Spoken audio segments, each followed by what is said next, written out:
네, 차이나뷰 시간입니다. 앞서서 중국에서 발표된 경제 지표들 소개를 해드린 바 있는데 자세하게 분석을 하면서 이 밖에도 우리가 중국에서 알아야 할 사항들, 이슈들 짚어보겠습니다. 미중산업경제연구소의 조용찬 소장 모셨습니다. 안녕하세요. 예, 안녕하십니까?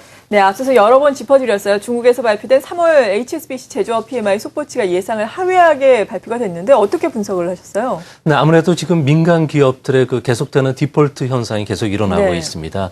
이 때문에 그 중소 수출 기업이라든지 민간 기업이 많이 편성되어 있는 HSBC 같은 경우에는 악화될 수밖에 없는 상황인데요. 네. 이제 문제는 앞으로 계속 빠른 속도로 회복이 돼야 되는데 현재는 좀 위축이 될 가능성이 높아 보입니다. 네. 아무래도 부동산 가격 하락 압력이 계속이 진행이 되고 있고요. 또 정품 운동으로 인해서 고가 제품에 대한 수요도 좀 감소하고 있습니다.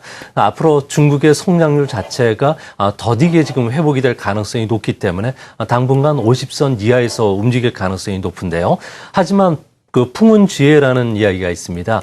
변화는 기회가 될 수 있는데요. 경기가 하락할수록 중국 정부 입장에서는 올해 성장률 목표 7.5%를 달성하기 위해서 4월 달부터는 새로운 미니 경기 부양책을 내놓을 수밖에 없을 거로 보여집니다.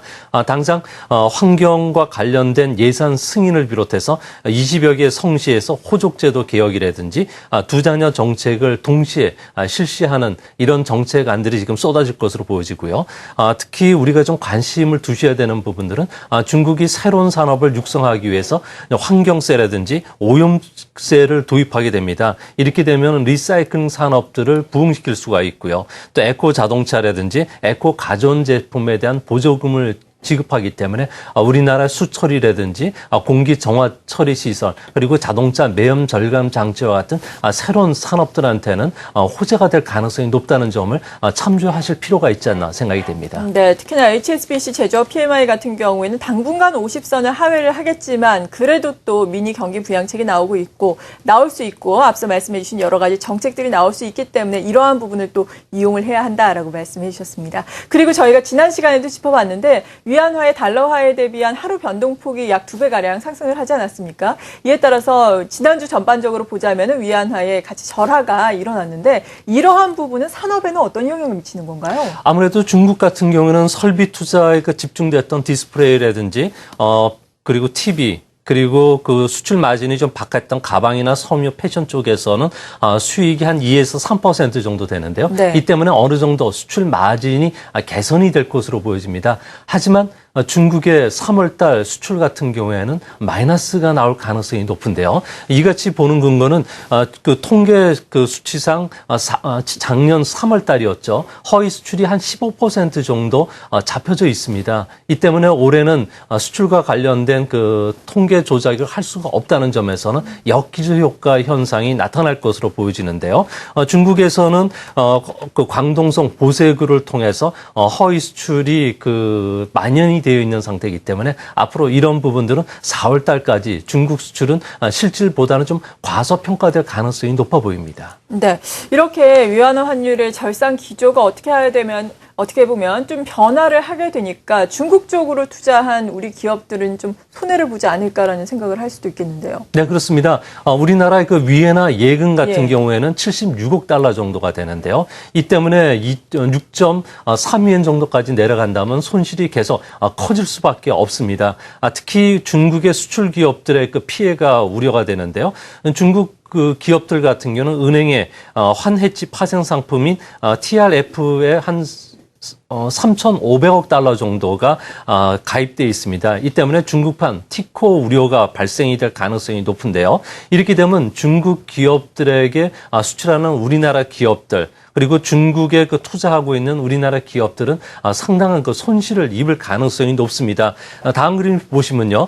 중국 같은 경우에는 그 위엔화 파생 상품과 관련해서 월간 예상 손실액이 나오는데요. 6.3 위엔 이상이 그 진행이 됐을 경우에는 눈덩이처럼 그 파생 상품과 관련된 손실 규모가 늘어날 수가 있기 때문에 우리나라에서도 금융당국이 예금에 대해서 역의 운영 비율 제한과 같은 조치들이 어느 정도 지금 발동이 돼야 되지 않나 보여집니다. 네, 그렇군요. 그리고 이렇게 앞서서도 짚어드린 것처럼 중국 시장에서 뭐 경제 지표도 최근엔 좋지 않고 여러 기업들의 뭐 디폴트 소식도 나오면서 이런 위기 상황이 계속해서 이어지면서 물론 비정상의 정상화다라는 긍정적인 해석도 있지만 또 일각에서는 미국의 서브프라임 모기지 사태처럼 큰일이 한번 터지진 않을까라는 우려감도 있거든요. 어떻게 보세요?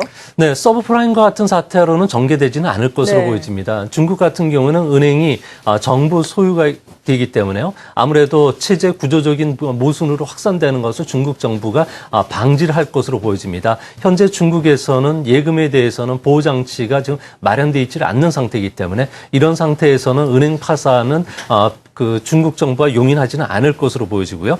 특히 중국 같은 경우에는 비금융 부분의 부채가 GDP의 2.2배 정도 되는 한 2경 2천조 정도 된다 그럽니다. 이 때문에 1년 이자만 하더라도 1,110조 원 정도에 달하기 때문에 아무래도 이런 부분들은 최근에 고금리로 대출냈던 부분들이 많기 때문에 아무래도 개발 회사를 중심으로 해서 자금난은 당분간 계속되지 않을까 보여집니다. 네, 자금난은 이어지겠지만 그래도 근본적인 시장의 구조가 금융시장의 구조가 미국과는 다르기 때문에 그 정도의 위기까지는 가지 않을 것이다라고 말씀해 주셨는데 앞서서 여러 기업들의 부도 사례를 말씀을 해주시면서 나온 것이 부동산 개발사의 부도 아닙니까? 이에 따라서 또 지난 시간에 저희가 짚어본 걸로 좀 기억이 나는데 버블 붕괴에 대한 우려가 계속해서 나오고 있어요. 부동산 시장은 구체적으로 어떻게 보세요? 네, 중국의 부동산 시장 중에서 대표적인 시장이라고 할 수 있는 베이징이라든지 상하이, 선정, 광저우 같은 경우에는 현재 거래가 40%에서 80% 정도 줄었다 그럽니다. 이 때문에 일선 주택에 대한 대출금리 인상뿐만 아니라 앞으로 중국 정부 입장에서는 6월 달에 부동산 통일 등기 제도가 실시가 되고요. 이뿐만 아니라 공무원들에 대한 재산 공개와 그리고 여기에 따른 실사가 진행이 되기 때문에 공무원들이 갖고 있는 대규모 부동산 같은 경우에 지금 매물화되고 있는 그런 모습입니다. 이제 문제는 중국의 부동산 시장 같은 경우는 GDP의 16%를 차지하고 있고요. 투자의 33%를 차지하고 있기 때문에 부동산 가격이 하락했을 경우에는 빙하 위에 지은 집처럼 가격 하락이 경제에 영향을 끼치게 되는데요. 현재 중국 안에서는 올해 10% 정도 부동산 가격이 하락할 것으로 보고 있습니다. 네. 이 10%가 하락해 되면 소비는 시차를 두고서 3%포인트 정도 떨어지게 되고요.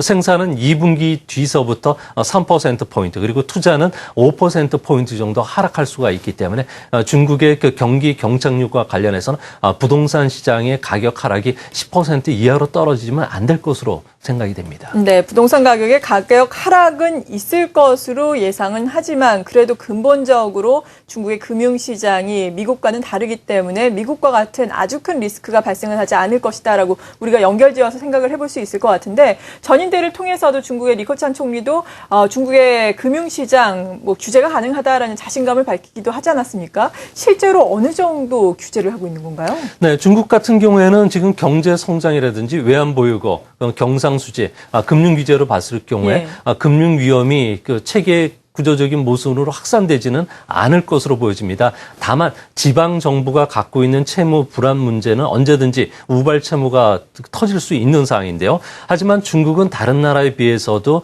경기 연착륙 내지 금융시장 안정을 위한 제도적인 장치를 갖고 있습니다. 우선 은행 시스템의 대선 충당금이 현재 260조 정도가 되고요. 핵심 자기자본 비율이 9.9%입니다. 이 때문에 비율이 6%까지 떨어지더라도 GDP의 5% 정도의 부실 채권은 처리할 수 있는 능력을 갖고 있고요. 또 정부 부채를 확대시켜줄 여지가 상당히 많은 나라입니다. 이뿐만 아니라 해외 자본에 의존하지 않고 국채를 발행할 수 있는 여지도 다른 나라보다 높기 때문에요. 앞으로 중국 정부가 경기 부양책이라든지 금융기관 지원을 통해서 신용 위험이 확산되는 것을 앞으로 막아줄 것으로 보여집니다. 네, 그러니까 중국 정부의 금융시장에 대한 통제 능력은 충분하다라는 말씀이신데 그래도 우리 같은 경우에는 중국에 대한 뭐 경제적인 의존도가 좀 높기 때문에 걱정을 하지 않을 수는 없거든요. 앞으로 우리나라 같은 경우에는 어떤 쪽으로 좀 해결책을 모색을 해나가야 할지, 중국의 경제 상황을 어떻게 봐야 할지 궁금한데요.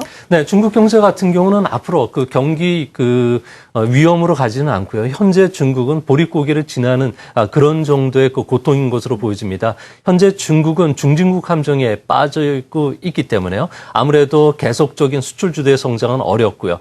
당분간 중국은 고성장에 따른 후유증은 계속 겪을 것으로 보여지는데요. 이 때문에 중국 같은 경우에는 사회보장제도 그 부분을 확대시켜서 소비를 계속 늘려주는 정책을 쓸 것이고요. 또 전면적인 개혁 정책에 따라서 한 1, 2년 정도는 아무래도 부동산 버블이라든지 그리고 과잉생산시설 퇴출 때문에 어려움은 겪겠지만 1, 2년 고비만 좀 잘 넘기면은 중국 경제는 이전의 성장 방식으로 좀 전환될 가능성이 높다는 점도 참조하실 필요가 있어 보입니다. 네, 그렇군요. 중국의 경기 문제, 중국과 관련한 이슈들 또 자세하게 오늘도 역시 짚어봤습니다. 미중산업경제연구소의 조용찬 소장이었습니다. 고맙습니다. 예, 감사합니다.